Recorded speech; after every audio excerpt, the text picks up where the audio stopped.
আসসালামু আলাইকুম, সবাই কেমন আছেন? তো সম্প্রতি ইসলামী ব্যাংকে অনেক বড় একটা সার্কুলার হয়েছে, দুইটা সার্কুলার হয়েছে। তো একটা হচ্ছে ট্রেনি অ্যাসিস্ট্যান্ট অফিসার আর আরেকটা হচ্ছে ট্রেনি অ্যাসিস্ট্যান্ট অফিসার ক্যাশ।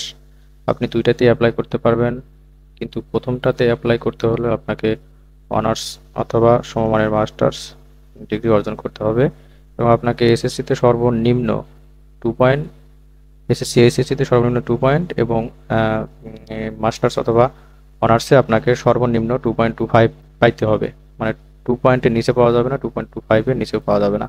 ঠিক আছে, এর উপরে পাইতে হবে। তাহলে আপনি অ্যাপ্লাই করতে পারবেন। আর আপনার সবচেয়ে সুবিধা হবে যদি আপনি কম্পিউটারটা জানা থাকেন, সেটা আপনি অ্যাপ্লাই উল্লেখ করবেন। আর 5 বছর আপনাকে এখানে চাকরি করতে হবে।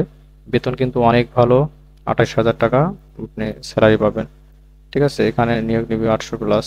তো এটাকে আপনি কিভাবে অ্যাপ্লাই করবেন, এটা আপনি এইটা যদি ইংলিশে না বুঝতে পারেন বা ভালোভাবে যদি বুঝতে চান, তাহলে অবশ্যই আপনি একটা এরকম ট্রান্সলেট করে নেবেন। যেমন আমি এখানে ট্রান্সলেট করে নিছি। যেমন প্রশিক্ষণার্থী সহকারী কর্মকর্তা কাজের দায়িত্ব। তারপরে এখানে অন্যান্য যোগ্যতা থাকতে হবে, যেমন আপনার ভাষণ এবং লেখা উভয় ক্ষেত্রে শক্তিশালী যোগ্যতা থাকতে হবে। আন্তঃব্যক্তিক দক্ষতা থাকতে হবে। তারপরে আধুনিক প্রযুক্তির সাথে পরিচিত প্রযুক্তিগত দক্ষতা থাকতে হবে। এমএস অফিসে ভালো পরিচালনা পরিচালনা দক্ষতা থাকতে হবে। মানে কম্পিউটার পরিচালনা দক্ষতা থাকলে একটু ভালো হয়, আপনি এগুলো কিন্তু উল্লেখ করে দিবেন। আর নির্বাচিত প্রার্থীদের যোগদানের তারিখ থেকে ন্যূনতম যে তারিখে আপনি যোগদান করবেন, সেই ন্যূনতম আপনাকে 5 বছর ওই ব্যাংকে চাকরি করতে হবে। তার জন্য একটা জামানতপত্র জমা দিতে হবে। ঠিক আছে। আর এটার বেতন হচ্ছে আপনার প্রতি মাসে 28,000 টাকা বেতন। বাংলাদেশের যে কোনো স্থানে, মানে নির্বাচিত পদ্ধতি শুধুমাত্র সংক্ষিপ্ত তালিকাভুক্ত বা বৈধ প্রার্থীদের লিখিত পরীক্ষায় উপস্থিত হওয়ার জন্য টাকা হবে। মানে আপনি যদি লিখিত এমসিকিউতে যদি উত্তীর্ণ হন, তাহলে আপনাকে লিখিত পরীক্ষাতে টাকা হবে। ঠিক আছে, সকল চিঠিপত্র এসএমএস এর মাধ্যমে প্রেরণ করে দিবে আপনাকে। না, এটার লাস্ট ডেট কিন্তু 16 তারিখ। অতি দ্রুত আপনি অ্যাপ্লাই করে ফেলান। আর এটা হচ্ছে আপনাকে সিগনেচার এবং ইমেজের জন্য আপনাকে সর্বোচ্চ হচ্ছে 100 কেবি এবং 50 কেবি পর্যন্ত জেপিজি নিতে হবে। স্বাক্ষরের ক্ষেত্রে হচ্ছে 50 কেবি, আর ছবি বা পিক যে দিবেন এটা হচ্ছে 100 কেবি। আপনারা যারা ছবি অথবা স্বাক্ষর রিসাইজ করে নিতে চান, তাহলে অবশ্যই হোয়াটসঅ্যাপে যোগাযোগ করবেন। এসএসসি এবং এইচএসসির ক্ষেত্রে সর্বনিম্ন 2 পয়েন্ট, আর এইচএসসি মানে আপনি মাস্টার্সের জন্য বা অনার্সের জন্য আপনাকে 2.25 পাইতে হবে সর্বনিম্ন।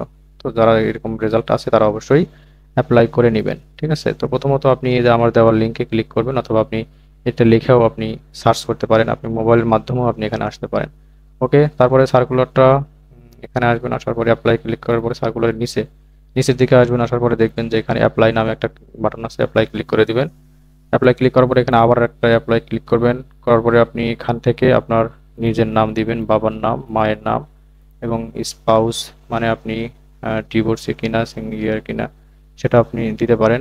অথবা আপনি তারপর ডেট অফ বার্থ দিবেন, আপনার যেটা সার্টিফিকেটে লেখা আছে সেটা। তারপরে আপনার ধর্ম কি সেটা দিবেন, ব্লাড গ্রুপ, তারপরে ডিস্ট্রিক্ট কোথায়, উপজেলা কোথায়, বাংলাদেশে কিনা।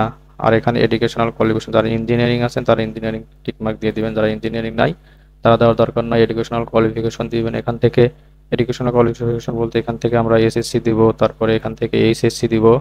তারপরে যারা দাখিল আছে তারা দাখিল দিয়ে দিবেন। তারপরে MA, bachelor, BSc, BSc pass করছেন যারা তারা বিএসসি দিবেন, এমএসসি তারা এমএসসি দিবেন।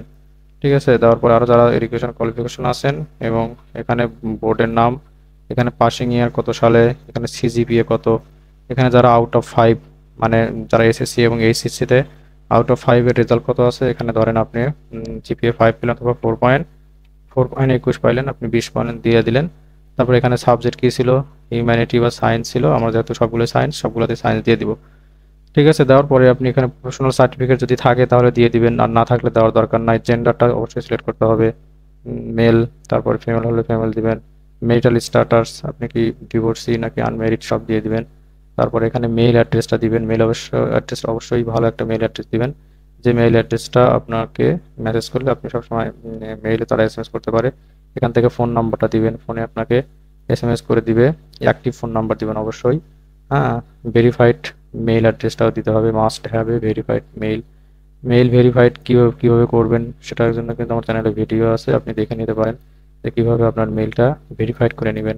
কিছু কিছু মেইল থাকে ভেরিফাইড করা থাকে না, কিন্তু প্রেজেন্ট অ্যাড্রেস আর পার্মানেন্ট অ্যাড্রেস সেম দিয়ে দিবেন যেন তারা যোগাযোগ করলে আপনাকে অতি দ্রুত পায়। ওকে, তারপর এখান থেকে এক্সপিরিয়েন্স ডিটেলস, যদি এক্সপিরিয়েন্স থাকে অন্য কোনো কোম্পানি বা অন্য কোনো ব্যাংকে আপনি চাকরি করে থাকেন তাহলে অবশ্যই এগুলো দিয়ে দিবেন। কখন থেকে শুরু করছিলেন আর কখন শেষ হয়েছে সেটাও ডেডলাইন দিয়ে দিবেন। হ্যাঁ, পজিশন কী ছিল, রেসপন্সিবিলিটি কেমন ছিল, আদার স্কিল বলতে আপনাকে দিতেই হবে কম্পিউটার অপারেটর, এমএস ওয়ার্ড, বা আপনি গ্রাফিক ডিজাইন বা ভিডিও এডিটিং যদি পেরে থাকেন তারপরেও দিবেন। এসিও যেন থাকে তাও দিবেন, কারণ ব্যাংকের তো সব কিছুরই দরকার থাকে না, সব সেক্টরের মানুষেরই প্রয়োজন হয়। তারপরে এখানে আপনার একটা ছবি দিয়ে দিবেন আর একটা সিগনেচার দিবেন। সিগনেচার দেওয়ার পরে আপনার এখান থেকে পাসওয়ার্ড আর একটা ইন্টারটা পাসওয়ার্ড দিবেন, টাইপ ইন্টার পাসওয়ার্ড, মানে এখান থেকে আপনি পাসওয়ার্ড আর একটা ইউজার নেম পাসওয়ার্ড দিয়ে দিবেন। হ্যাঁ, ইউজার নেম পাসওয়ার্ড এখানে সেম টাইম দিয়ে দিবেন। দিয়ে দেওয়ার পরে এটা অবশ্যই যখন দিবেন তখন স্ক্রিনশট দিয়ে রেখে দিবেন। এরকমভাবে স্ক্রিনশট দিয়ে রাখতে পারেন, এরকমভাবে স্ক্রিনশট দিয়ে রেখে দিবেন যেন পরবর্তীতে না হারায় যায়। ঠিক আছে, তো আমি এটা স্ক্রিনশটে রাখছি। আর যদি না হয় তাহলে খাতাতে আপনি লিখে নিতে পারেন, এখানে যা যা দিবেন সব কিছু খাতাতে খুব সুন্দর মতো লিখে দিবেন, নাহলে কিন্তু আপনি পরবর্তীতে অ্যাডমিট কার্ড উঠাতে পারবেন না। তারপর সব কিছু ঠিকঠাক থাকলে এখান থেকে এই ইন্টার দ্য ক্যাপ ক্যাপচা টেক্সটটা আপনি এখানে ফিল আপ করে দিবেন। ফিল আপ করে দেওয়ার পর আপনি প্রথমত আবার দেখবেন, রিভিশন দিবেন কোন জায়গাতে ভুল হইলো কিনা বা নামটা ভুল আছে কিনা, সবকিছু ঠিকঠাক হয়ে গেলে তারপরে হচ্ছে ক্যাপচা টেক্সটটা দিয়ে হচ্ছে আপনি এখান থেকে সাবমিট করে দিবেন। সাবমিট করার পরে আপনি এই ইউজার এবং পাসওয়ার্ড দিয়ে আপনি ওদের ওয়েবসাইটে লগ ইন করে আপনি এখান থেকে আরও সবগুলো ইনফরমেশন দিতে হবে না, অটোমেটিকভাবে এখানে অ্যাপ্লাই ক্লিক করলে ওরা অ্যাপ্লাই সাবমিট হয়ে যাবে। তো এভাবে আপনার আসলে অ্যাপ্লাই করতে হয়, আপনি মোবাইল অথবা কম্পিউটার দুইটার মাধ্যমেই খুব সুন্দর মতো ঘরে বসে অ্যাপ্লাই করতে পারেন, বাড়ি থেকে শুধু আপনি পেমেন্টটা করে দিবেন। তো ভিডিওটা কেমন লাগছে, যদি ভালো লাগে অবশ্যই লাইক এবং কমেন্ট করবেন। তো দেখা হবে নেক্সট কোনো ইনফরমেশনাল ভিডিওতে। আল্লাহ হাফেজ।